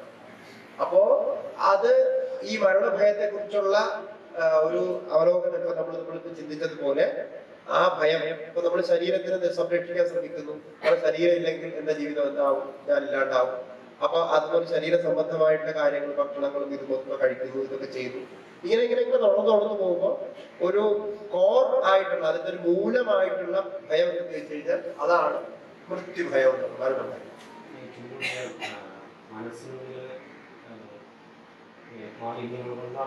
അതെ. അപ്പൊ അത് എത്രത്തോളം നമ്മൾ മനസ്സിനെ ശാന്തമാക്കി വെക്കുമോ, ഈ രീതിയിലുള്ള കുറച്ച് സാധനങ്ങളും കുറച്ച് ഭജനയും നമ്മളൊരു ഭഗവാൻ സമർപ്പണവും ഈശ്വര സമർപ്പണവും ഒക്കെ പ്രാർത്ഥനയൊക്കെ ചെയ്ത് നമ്മൾ പ്രാർത്ഥനയൊക്കെ ചെയ്യുമ്പോൾ സമർപ്പിക്കുന്നുണ്ടോ നമ്മൾ. അപ്പൊ അങ്ങനെ വരുമ്പോ ആ സമർപ്പണമൊക്കെ കൊണ്ട് പതുക്കെ പതുക്കെ നമ്മുടെ മനസ്സ് അതിലേക്ക് ഒരു സമർപ്പണം വെക്കുന്നത് കൊണ്ട് മനസ്സിലൊരു കോൺഫിഡൻസ് കിട്ടും. ആ കോൺഫിഡൻസ് കൊണ്ട് നമുക്ക് ഈ ഭയത്തിനെ കുറച്ച് തടയാൻ പറ്റും.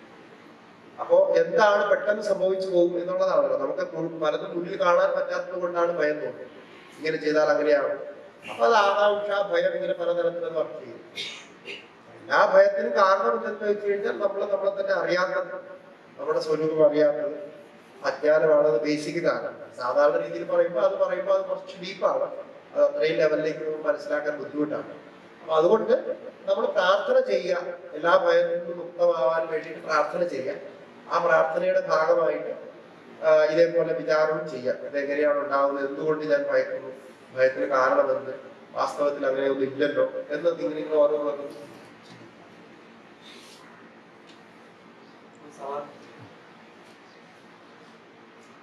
ശ്രീ ഗുരുഭ്യോ നമഃ. ഹരി ഓം.